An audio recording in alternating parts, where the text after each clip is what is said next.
Welcome to a story buried deep in the shadows of 1861 Alabama, a story so strange that even those who believed in nothing supernatural were left shaken. On a quiet plantation at the edge of war, an enslaved infant was born. But from the very first night, something was different. His cry was not normal. It wasn't loud. It wasn't weak. It was chilling. And every time that cry echoed through the wooden halls of the plantation, someone would be dead within days. Before we begin, tell me in the comments where you're watching from. I love seeing how far these real historical stories travel across the world. And if you respect deep research and the hard work that goes into uncovering forgotten true events like this, make sure you subscribe, because stories like these take hours of digging through real historical records and hidden archives. Now, let's step into Alabama, 1861. The plantation sat heavy under the humid southern sky, surrounded by endless cotton fields and silence. The Civil War had just begun, tension was everywhere, and fear already lived in the air. Enslaved families worked from sunrise to darkness, watched constantly, punished often. In one small wooden slave cabin, a young enslaved woman went into labor during a violent thunderstorm. No doctor, no proper help. Just whispers, prayers, and fear. When the baby was born, the storm suddenly stopped. The women in the cabin later swore that the child did not cry at first. He simply stared, wide-eyed, unblinking. But later that night, as the plantation slept, a thin, unnatural cry pierced through the darkness. It wasn't the cry of hunger. It wasn't the cry of pain. It sounded almost deliberate. 2 days later, the plantation overseer was found dead. At first, it was called coincidence. Fever maybe. Bad luck. But then it happened again. The baby would remain silent for days, calm, almost observant, and then, late at night, the cry would return long. Echoing, unsettling. Within days, another death followed. A stable hand. Then the master's hunting dog. Then one of the field drivers. Whispers began spreading among the enslaved workers. Some believed the child was marked by spirits. Others believed he was a sign, a warning born at the beginning of war. Even the plantation owner, a man who mocked superstition, reportedly refused to walk past the slave quarters after dark. A local doctor was finally called to examine the infant. He found nothing physically wrong. The baby's lungs were strong, heart steady, no illness, no visible deformity. Yet the doctor himself left uneasy, writing in a private note that the child's cry carried a tone unlike any natural infant. As deaths continued, fear consumed the plantation. Work slowed. People avoided the cabin. The infant's mother begged others not to blame her child. But tension grew. Some believed the baby was cursed. Others believed he was justice. And then, one final cry rang out across the fields. By morning, tragedy struck inside the main house. After that night, the crying stopped forever. The baby survived, but the plantation would never be the same again. Was it coincidence fueled by fear? Illness spreading silently? The psychological weight of war? Or was there something science in 1861 simply couldn't understand? History rarely records the voices of the enslaved, and stories like this survive only in fragments, whispers, and plantation journals. In the summer of 1861, as the Civil War began tearing the United States apart, a violent thunderstorm rolled across a remote Alabama plantation surrounded by endless cotton fields. The air that evening felt heavy and electric. thick with humidity and distant cannon rumors from battlefields far away. Enslaved workers had been ordered back into their cabins earlier than usual because the sky had turned an unnatural shade of green-gray. Wind bent the tall pines along the dirt road, and thunder cracked so violently it rattled the thin wooden walls of the slave quarters. Fear was already a daily companion on the plantation, but that night, nature itself seemed angry. Inside one of the smallest cabins at the edge of the quarters, a young enslaved woman went into labor. She had worked in the fields until just days before, her pregnancy offering her no protection from exhaustion. There was no doctor present, no proper bedding, no medicine. Only two older enslaved women stayed beside her, women who had delivered many babies in silence and secrecy. Outside, rain pounded the tin roof so loudly that her cries of pain were swallowed by the storm.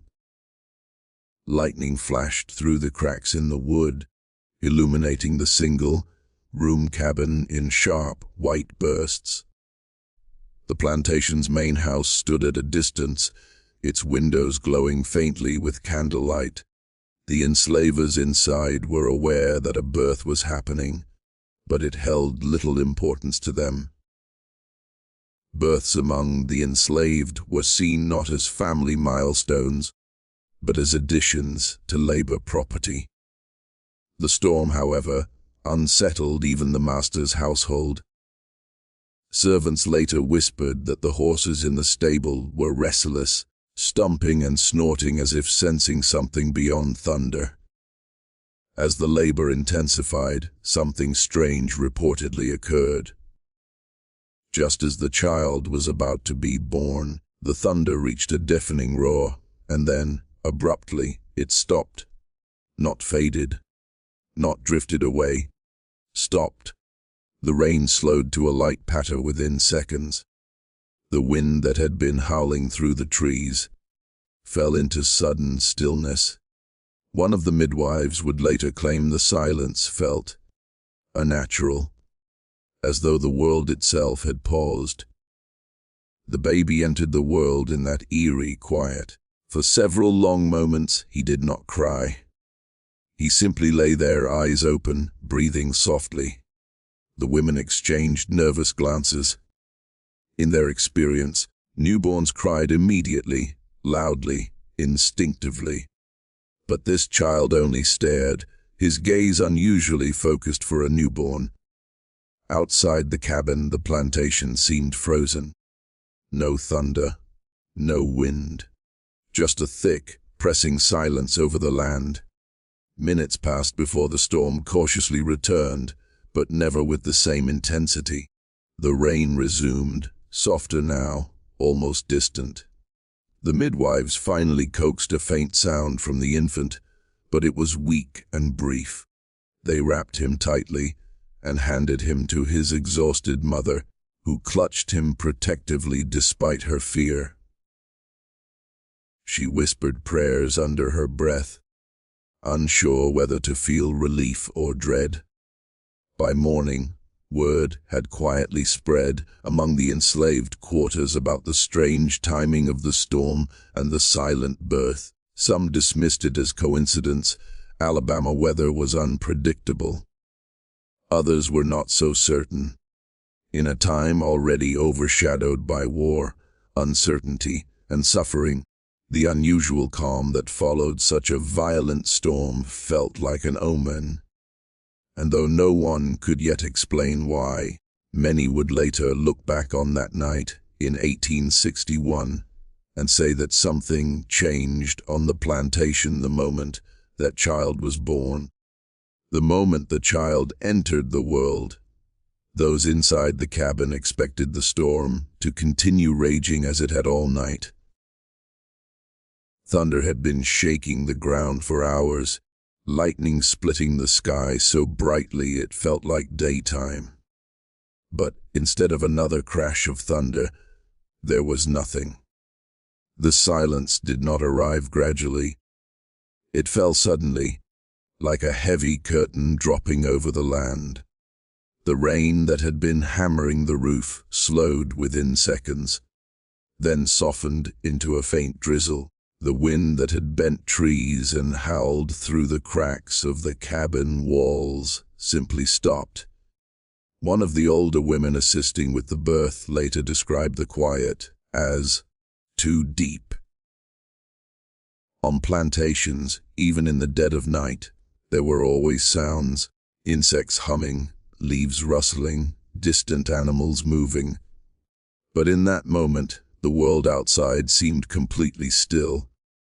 No frogs croaked from the marsh. No dogs barked from near the main house. Even the horses that had been restless in the stable went quiet. It was as if the entire plantation was holding its breath. Inside the main house, a servant who had been awake, tending to a sick child, reportedly noticed the change as well. She later whispered that the candles flickered violently just before the silence came, as though pushed by a final unseen gust. Then everything steadied. The master of the plantation stepped onto his porch to observe the sudden calm, confused by how quickly the violent storm had vanished. He muttered about Alabama weather being unpredictable, but even he lingered longer than usual, staring out into the dark fields. Back in the slave cabin, the two midwives exchanged uneasy glances. They had delivered babies through storms before. Heavy rain was common in southern summers, but never had they seen thunder cease at the exact second of birth. The timing unsettled them. One woman crossed herself quietly. The other avoided speaking at all. Neither wanted to say out loud what both were thinking, that such perfect timing felt less like coincidence and more like a sign. The infant himself lay strangely calm in his mother's arms. Most newborns squirmed, cried loudly, reacted sharply to sudden changes in sound. But this child did not flinch when the thunder vanished. His breathing remained steady. His eyes, unusually open for a newborn, seemed fixed upward, as if watching something beyond the cabin's ceiling. The silence wrapped around them like a thick blanket, pressing in from all sides. Minutes passed in that unnatural stillness. The mother, exhausted and shaken, whispered prayers under her breath, asking for protection. She feared the quiet more than the storm. On a plantation, where suffering was constant and death familiar, signs and omens carried heavy meaning. A storm that could rage so fiercely and then stop on command, at the exact second of a birth, felt like something beyond nature. When the rain finally resumed, it did so gently, almost cautiously. A distant rumble of thunder rolled across the horizon, weaker than before, as though the storm had retreated. But for those who witnessed that sudden silence, the memory stayed sharp. In the days that followed, whenever the child's name was mentioned in hushed tones among the enslaved quarters, someone would always add the same detail: the storm obeyed his birth. And that detail would become the first whisper in a story that refused to die. For several long minutes after his birth, the cabin remained wrapped in uneasy quiet. The midwives cleaned and wrapped the child, waiting for the sharp, instinctive cry that always followed a newborn's first breath. It was a sound they were used to, loud, sudden, full of life. But this time, nothing came. The baby's chest rose and fell steadily, his tiny fingers flexing slightly, yet his mouth remained closed. The only sound, inside the cabin, was the soft breathing of his exhausted mother and the faint drip of rainwater from the roof. One of the women gently tapped the soles of his feet, expecting the reaction every newborn gives. Still nothing. No scream. No startled gasp. His eyes opened slowly, dark and unusually focused, not wandering aimlessly as most infants' eyes did. He did not appear weak or lifeless. In fact, his body seemed strong. That was what unsettled them most. He was healthy, breathing normally, but silent. The silence felt heavier than any cry could have been. The mother, though drained from hours of labor, sensed the tension in the room. She pulled the child closer to her chest, whispering softly, urging him to cry. A newborn's cry meant life. It meant strong lungs. It meant survival. On a plantation where infant mortality was tragically common, that first cry carried relief. Without it, doubt crept in. One of the midwives began rubbing his back more firmly, her movements no longer gentle but urgent. Then, at last, a sound came, but it was not the sharp, desperate wail they expected. It was thin, controlled, almost measured. The cry rose slowly instead of bursting out. It lingered in the air in a strange, drawn-out tone that seemed to echo inside the wooden cabin walls. The women froze, exchanging uneasy glances. It wasn't loud, yet it carried an unnatural sharpness that made it feel louder than it truly was. The cry stopped as suddenly as it began. No gasping afterward. No repeated sobs. Just silence again.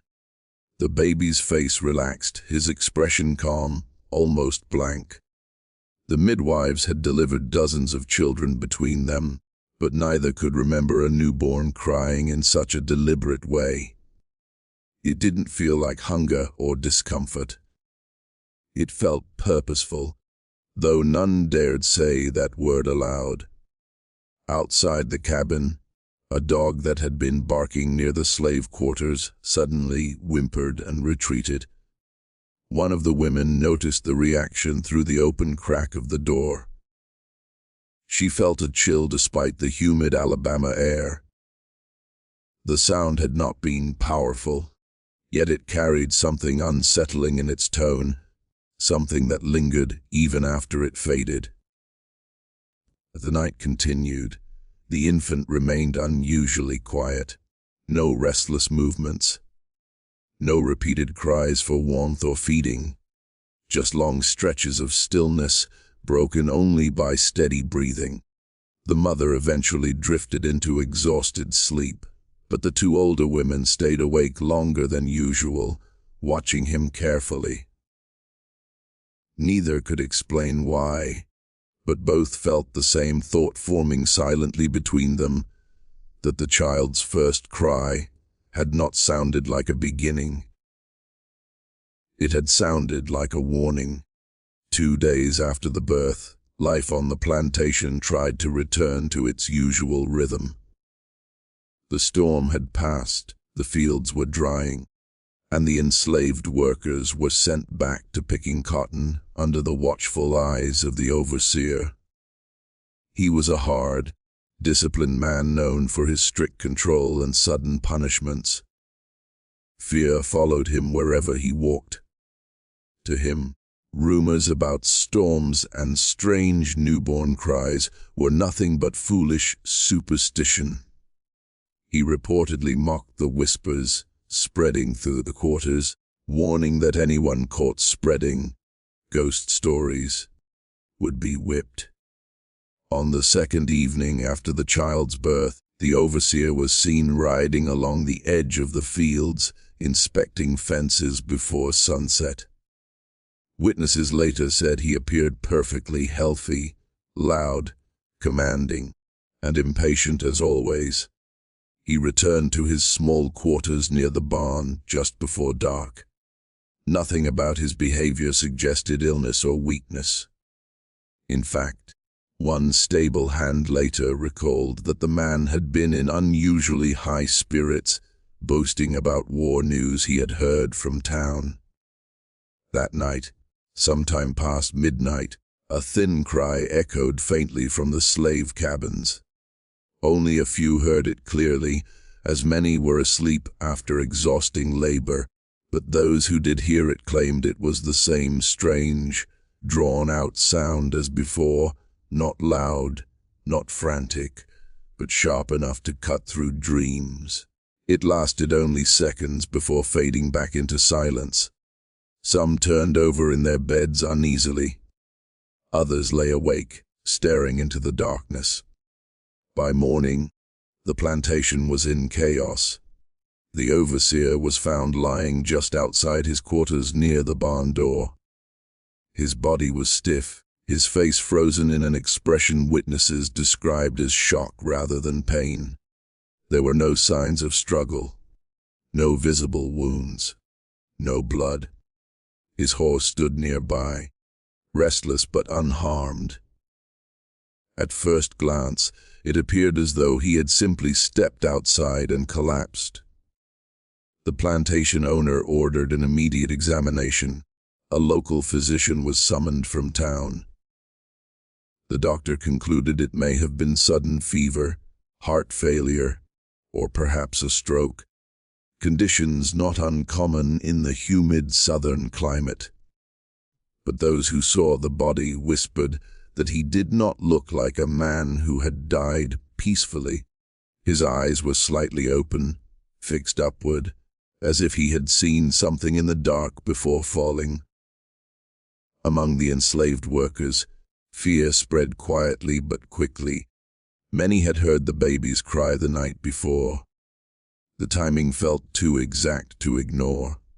No one dared speak openly, but inside the cabins that evening, conversations were hushed and tense. Some believed the death was coincidence, a harsh man meeting an ordinary end. Others believed something else had begun the night the storm stopped.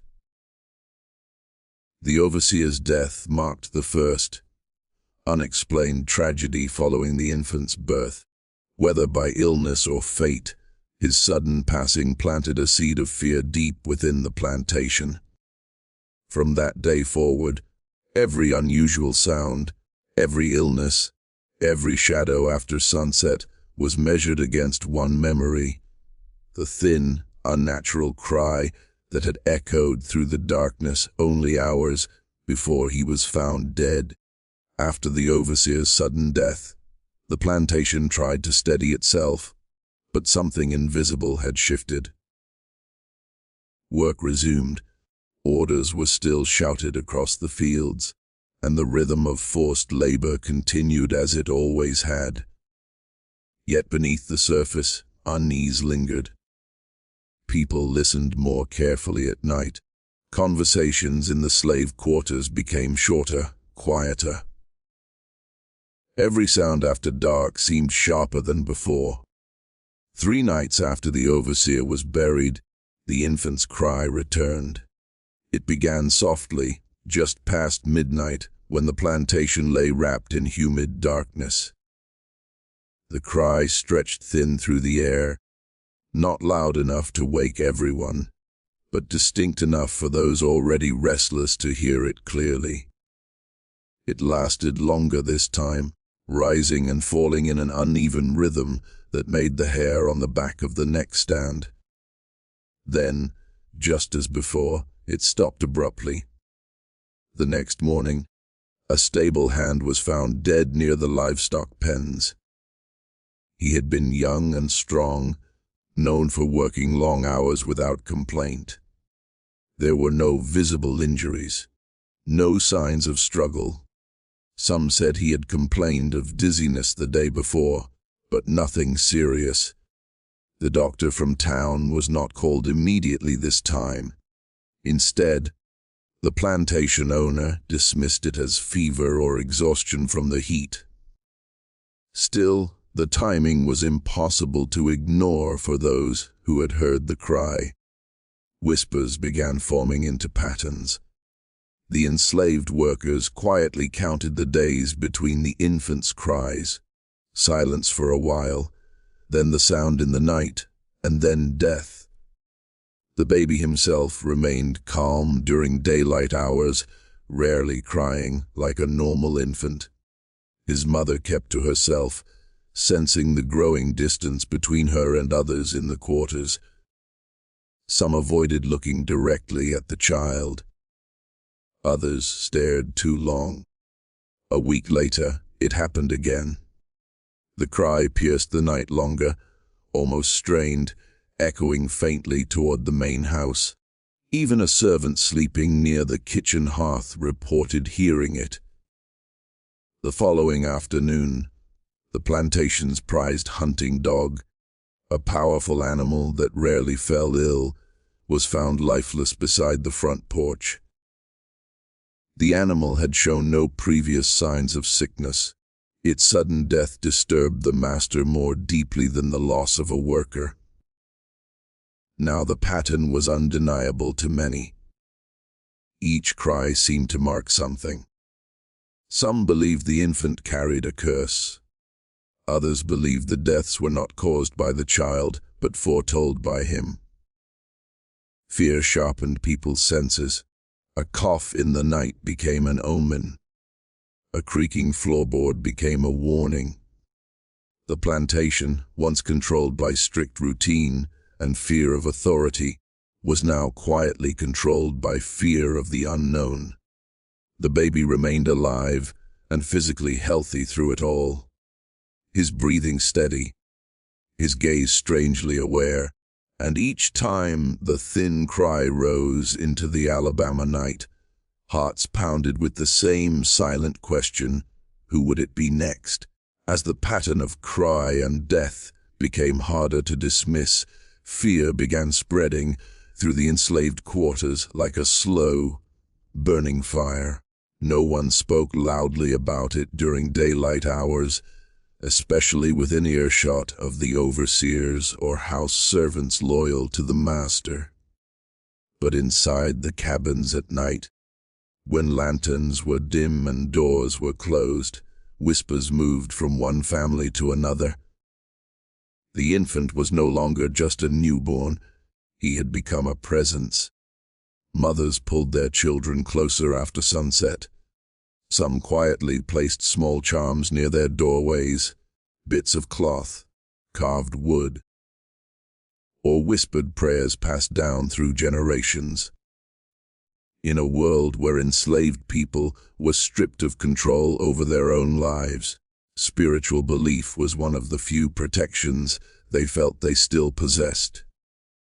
The strange timing of the storm, the unnatural first cry, the deaths that followed, all of it began blending into something that felt larger than coincidence. Not everyone believed the child was cursed. A few elders insisted that the baby was not bringing death, but warning of it. They argued that illness and fever were common in Alabama's humid climate, especially during wartime shortages. Poor water, exhaustion, hidden infections, these things could kill quietly and suddenly. But even those who tried to reason through it found themselves lying awake whenever the cabin doors creaked at night, listening carefully for that thin, rising sound. The infant's mother felt the shift most painfully. Women who once sat beside her now kept a slight distance.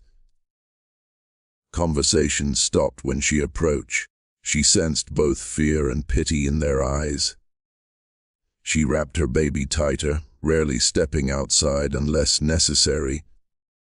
Though no one accused her openly, she could feel the silent question hanging in the air. Was her child a sign of danger or a sign of something else entirely? Meanwhile, tension among the workers increased. Small arguments broke out in the fields. Tempers flared more easily. Some blamed stress from the war, rumors of nearby battles, and the growing uncertainty about the future. But others believed the plantation itself felt different, as if the land had absorbed something the night the storm stopped. Fear has a way of magnifying every shadow, and now even the smallest felt threatening. The plantation owner noticed the change in productivity. Workers seemed distracted, slower, less focused. He dismissed their unease as foolish superstition and ordered stricter discipline. Yet even he began keeping lamps burning later in the main house. Servants noticed he no longer walked the grounds alone after dark. Whether he believed the rumors or not, he could not ignore the timing of the deaths. By the end of that week, the plantation no longer felt united under fear of punishment alone. A deeper fear had settled in, one that could not be whipped away or ordered into silence. It moved through cabins, through the fields, through the stables, and at the center of it all was a quiet infant who cried rarely, but whose voice, when it came, left everyone listening for what might follow. In the beginning, the plantation owner dismissed every whisper with irritation. He was a practical man, hardened by profit control and the rigid hierarchy of the South. Storms were weather. Death was illness. Superstition, in his view, belonged to the enslaved quarters, not to his household. When the overseer died, he blamed weak constitution. When the stable hand followed, he blamed heat and exhaustion. And when the hunting dog was found lifeless, he blamed poison or age. To him, patterns were inventions of fearful minds. But as the weeks passed, even he could not ignore the timing. Servants inside the main house quietly reported hearing the infant's cry on the same nights that tragedy struck. At first, he accused them of exaggeration, yet he began noticing details he had overlooked before. The air on those nights felt unusually heavy. The house seemed restless, floorboards creaking, candles flickering though no windows were open. These were small things, explainable things. Still, they planted doubt where certainty once stood.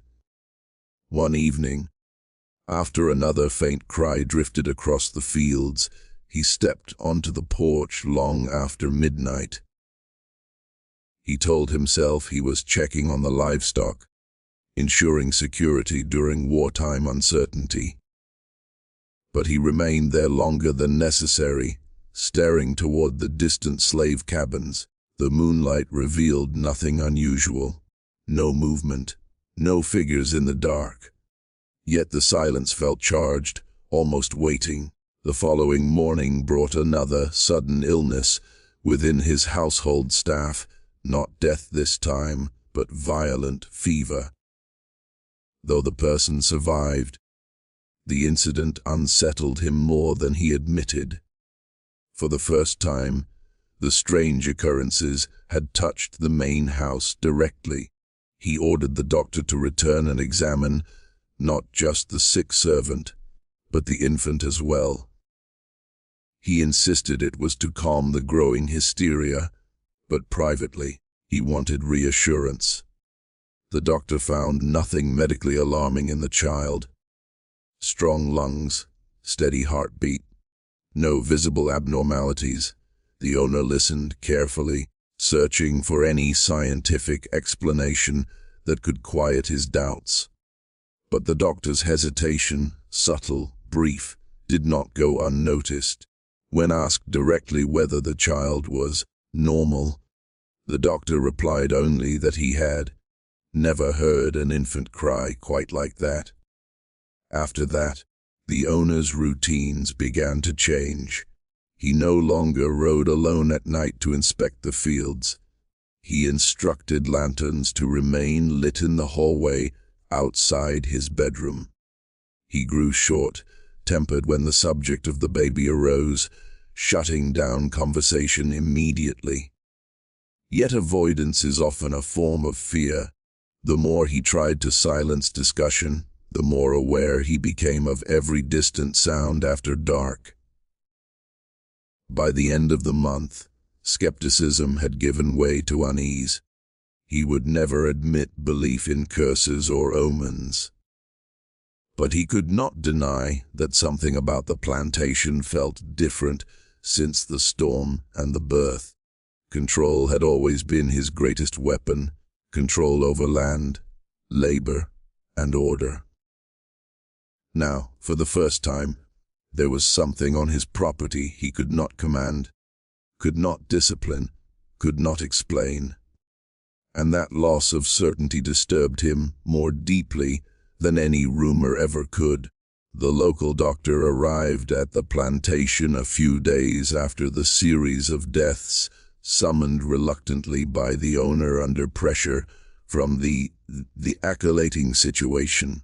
He had been practicing medicine in Alabama for over 20 years and had seen more than his share of unusual cases, sudden fevers, strange illnesses, and deaths among both enslaved and free people alike. Yet from the moment he set eyes on the infant, he felt a chill he could not explain. The baby appeared perfectly healthy, strong, and well-nourished. His tiny chest rose and fell with steady rhythm, his skin warm and pink. By every medical standard, he should have been a normal newborn. But when the child cried, something in the tone unsettled the doctor. He recorded in his private notes that the cry carried a peculiar resonance, sharper and longer than any natural infant sound. He tried to rationalize it. Perhaps the baby had a strong pair of lungs, or perhaps the long drawn-out wail was coincidental. Yet, every time, the cry echoed across the plantation at night. Someone died. Even the most logical explanations faltered when the pattern repeated. He could not deny the connection, though he hesitated to speak of it aloud. The doctor began observing the infant more closely, taking careful note of his feeding patterns, breathing, and responses to touch. In daylight, the baby was unusually calm. He did not squirm or cry without reason. Even the slightest discomfort, hunger, cold, or noise seemed not to provoke him in ways typical for a newborn. At night, however, the cry returned with precision, as though the child waited for darkness to speak. The contrast was puzzling. How could a child so normal, by all medical measures, produce a sound that brought fear to every listener? He spoke with the midwives and the mother, gently questioning their observations. Both women recounted the timing of the cries and the deaths, describing the unnatural stillness that accompanied the first birth and the eerie calm before each subsequent cry. The doctor took notes discreetly, his skepticism slowly giving way to unease. In private, he admitted that he had never witnessed anything like it in his career. Something about the infant challenged both his knowledge of human physiology and his understanding of the natural world. The doctor's report to the plantation owner was carefully worded, avoiding mention of superstition or omens. He emphasized that the child was healthy, but he also warned that the pattern of coinciding deaths could not be easily ignored. Though no illness is apparent, the timing and repetition of events warrant caution, he wrote, leaving the owner with more questions than answers. The carefully neutral language did little to calm the growing fear within the main house and quarters. As days passed, the doctor began privately confiding in a few trusted peers, describing the infant's cry and the resulting deaths in hushed tones. Even among seasoned physicians, he found no precedent. Many dismissed his account as coincidence or hysteria amplified by the stressful environment of a wartime plantation. Yet he remained uneasy. Something about the tone of that cry lingered in his mind long after he left the plantation each day, haunting him in the quiet hours of the night. Ultimately, the doctor's observation became one of the few pieces of written evidence connecting the child to the unexplained deaths. Though he did not ascribe supernatural meaning to it, his words carried weight. Future readers, or anyone later hearing the story, would see that even trained eyes and experienced minds could find no medical explanation for the infant's strange cries, nor for the deaths that followed. The baby, healthy in every measurable way, had become a puzzle that science in 1861 simply could not solve. As the days turned into weeks, whispers among the enslaved workers grew into stories of spirits and omens. Many of the older women, steeped in generations of African spiritual traditions, believed the child's cries were not merely unusual, but carried a supernatural warning. Some claimed that the infant's voice could reach beyond the mortal world, touching forces they could not see but deeply feared. The timing of the cries, the sudden deaths that followed, and the eerie stillness of the nights all seemed to confirm what they had long been taught. Certain births were marked, and some children carried messages meant for more than just the living. Others interpreted the infant's presence as a sign tied to the Civil War. News of battles, rumors of troop movements, and the general tension of 1861, Alabama had unsettled everyone. Some enslaved people began whispering that the baby's cries were a warning of the larger violence that was coming, a harbinger of death not only on the plantation, but in the world beyond. To them, his unusual first cries, coinciding with the deaths of those who had authority over them, seemed like justice being meted out silently by a force they could neither name nor fully comprehend. Among the superstitions, there were specific stories passed down from older generations about children touched by spirits or born under signs. These children were thought to carry messages from ancestors or to serve as omens for major events. The infant fit many of these criteria in the eyes of the enslaved quarters born during a violent storm, silent at first, then producing a cry unlike any other. Many of the workers began treating the child with a mixture of reverence and fear, careful not to provoke him, yet cautious to keep him nearby, as if proximity might offer protection. The plantation owner and his family largely ignored these beliefs, dismissing them as foolishness. Yet even he could not completely ignore the growing tension among his workforce. Tasks that were once routine became slower and more erratic. Workers whispered to each other and avoided certain areas of the fields after nightfall. Though he tried to enforce discipline, he found that fear of the infant's cries was stronger than fear of punishment. The spiritual interpretations had begun influencing behavior, controlling actions more effectively than any overseer could. The pattern of cry and death became intertwined with these beliefs. Every time the infant cried at night, workers attributed the subsequent death to the spiritual power of the child.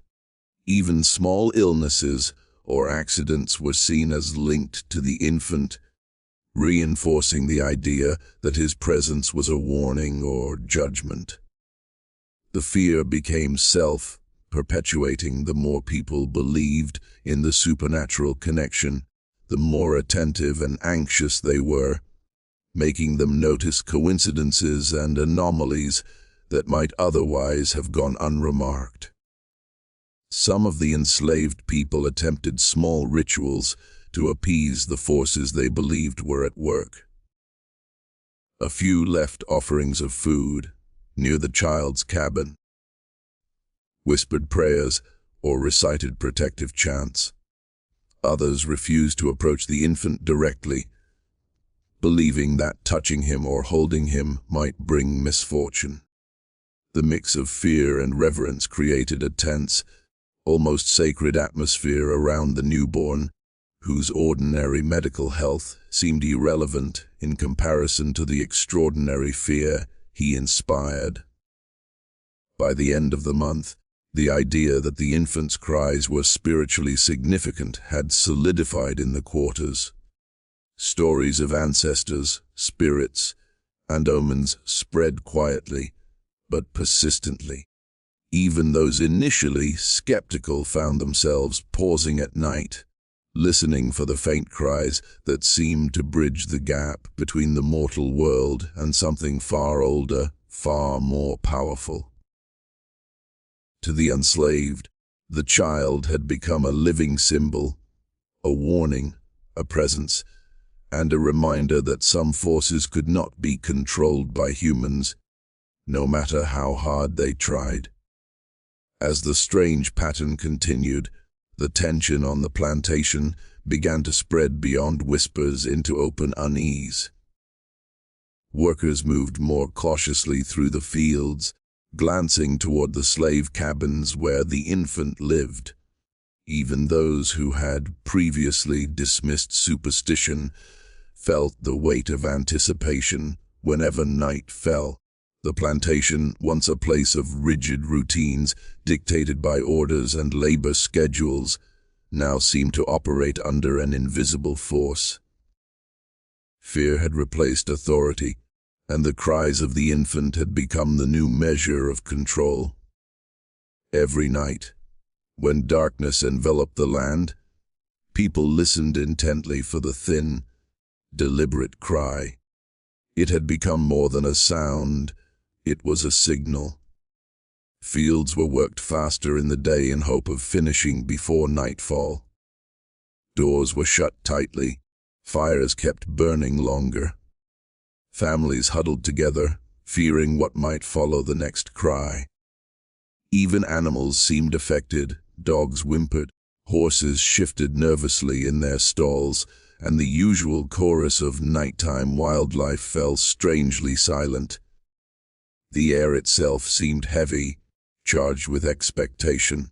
The cries were followed by sudden misfortune more than once, reinforcing the belief that the child's voice heralded something inevitable.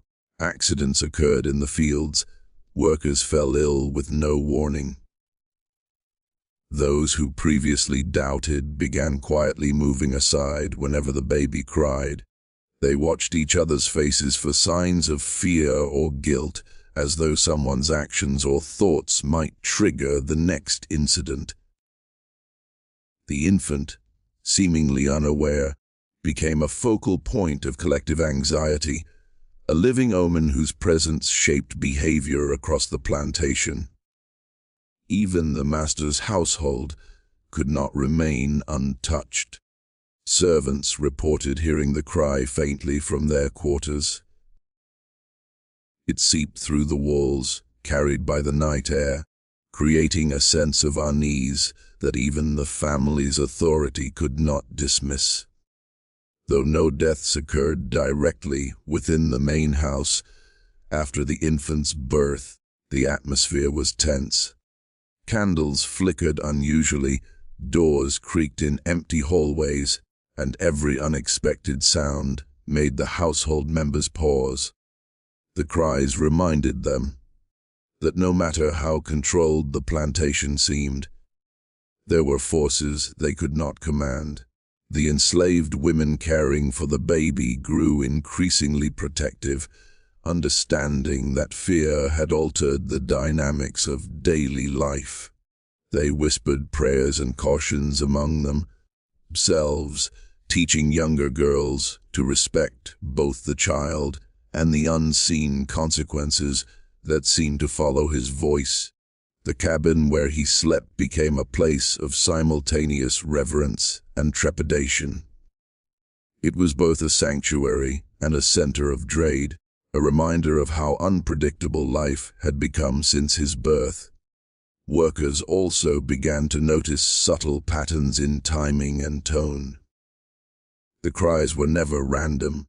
They occurred during the dead of night, stretching long and thin into the dark. Those who listened closely swore they could sense a rhythm or an intent behind them. Almost as if the infant's voice was carrying a message, the idea spread quietly that the cries were not only warnings, but also a form of communication with forces beyond human understanding. Every worker, even the skeptics, had come to pay attention, instinctively or not, whenever the night echoed with that chilling sound. By this point, fear had transformed into a silent, ever-present influence on the plantation. The infant's cries were no longer just a disturbing anomaly. They had become a marker of power, dictating movement, shaping decisions, and controlling behavior without a single word being spoken.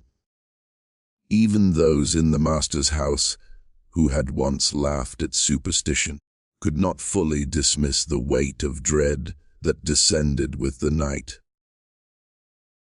The plantation itself seemed to bend to the rhythm of the child's cries, and life as it had been known before the birth could never be restored. Weeks passed, and the tension on the plantation grew more unbearable. The infant's cry, once an occasional disturbance, had become a force that shaped every night. The enslaved workers moved through the fields with a quiet vigilance, anticipating the sound that seemed to dictate their fates. Conversations during daylight were terse, measured, laughter was rare. Everyone knew that when night fell, nothing would be the same, and the child's voice could determine who might survive until morning. The final cry came unexpectedly. Late one humid night, the air was still, thick with the smell of wet earth and cotton dust. Workers who had been dozing in their cabins were awakened by the faint, drawn-out sound. It was longer than before, sharper, almost deliberate, and it cut through the quiet like a knife. The sound lingered in the darkness, reaching the main house, the stables, and the distant corners of the fields. Every listener felt the same wave of dread wash over them, a premonition that something was about to happen. By dawn, tragedy had struck again. The master's favorite field driver, a man known for his strength and strictness, was found dead at the edge of the cotton rows. There were no signs of struggle or illness. His body was discovered as if he had simply stopped breathing in his sleep. The enslaved workers whispered among themselves, fear and awe mingling in every word. The pattern was undeniable now: cry, silence, and then death. Even those who had once tried to reason scientifically or dismiss superstition could not escape the mounting fear. The mother of the infant, exhausted and terrified, clutched her child tightly. She had lived through the previous deaths, seen her neighbors and fellow workers taken in the nights following each cry. She could sense the weight of everyone's fear pressing down on her cabin. At the same time, she had an instinctive bond with her baby, a fragile connection of protection and love that made her unwilling to give him over to anyone else, despite the growing dread surrounding him. The enslaved workers, now fully convinced that the child's cries were omens, began taking precautions of their own. They avoided walking alone at night, lit small fires outside cabins to ward off unseen spirits, and whispered prayers to ancestors for protection. Every night was a test of vigilance, every breath measured against the possibility of what might follow the infant's voice. The plantation had become a place where superstition and reality blurred, and no one could tell where one ended and the other began. Even the master and his household felt the reach of that final cry. Though no immediate death occurred inside the main house, the air was thick with unease. Candles flickered without reason, doors groaned in empty hallways, and servants reported feeling chills or sudden pressure in the rooms.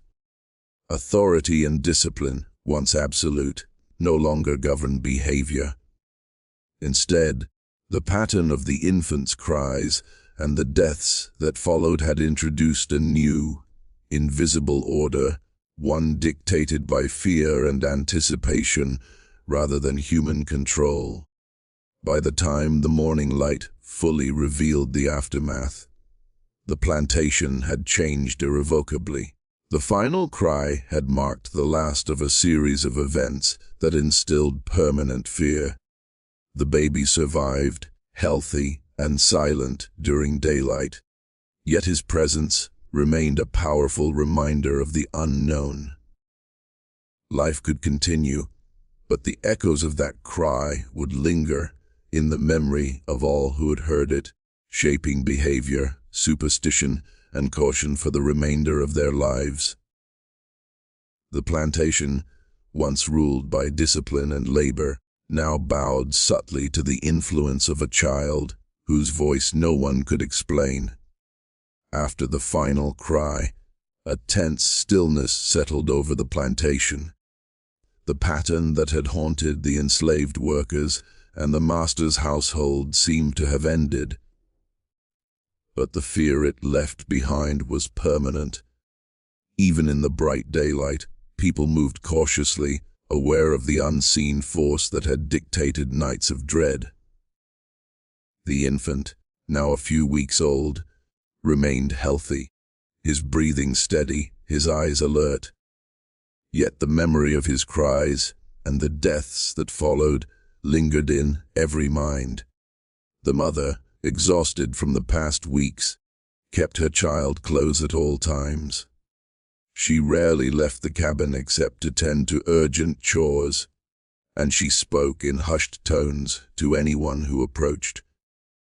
Others respected her distance, not only out of politeness but also out of lingering fear. The presence of the infant, though now silent during the day, had shifted the balance of the quarters. Even ordinary interactions were colored by the memory of nights when a simple cry had meant death. The enslaved workers continued to whisper stories among themselves. Some recounted the cries to younger generations, emphasizing caution, respect, and vigilance. Even those who had once been skeptical found themselves hesitant to contradict these accounts. The child had become more than a baby. He was a symbol of the inexplicable, a reminder that life could be controlled by forces beyond their understanding. In hushed voices, they spoke of the baby as someone marked by the spirits or by fate, whose very existence demanded careful attention. The plantation owner, while outwardly dismissive, had quietly grown wary. He noticed the lingering tension in the fields, the subtle changes in behavior among his workers, and the quiet avoidance of the child's cabin. Though he could not admit it publicly, he understood that authority had lost its absolute power. The infant, in his silence and occasional cries, had become a force that no whip, order, or command could contain. The plantation, for the first time, felt less like a controlled estate and more like a place governed by unseen laws. Even the animals seemed affected. Horses, dogs, and other livestock had adjusted to the rhythm of the infant's presence, Animals that once roamed freely or reacted normally to sounds now paused when approaching the baby's cabin. It was as if the environment itself had been subtly altered, conditioned by the strange events of the previous weeks. Workers noticed these changes, and the behavior of the animals only reinforced their belief that the child carried power beyond understanding. In the days and weeks that followed, no further deaths occurred directly linked to the infant. Yet the pattern had left an indelible mark on everyone. Sleep was lighter, movements were measured, and conversations were cautious. The memory of the cries haunted those who had heard them, and even those who had not were affected by the stories. The plantation was no longer merely a site of labor and discipline. It was a place haunted by memory and fear, where the unknown could not be ignored. Ultimately, the infant survived and grew within this atmosphere of unease. Yet his early life had become legend within the plantation. Stories of his cries, the stillness of the storm, and the deaths that followed were recounted for years, passed down quietly from one generation to the next. The events of that summer in 1861 left an enduring imprint, a reminder that some mysteries cannot be explained by science, reason, or authority. The plantation would never forget the child whose presence had altered life itself, a silent witness to forces beyond human understanding.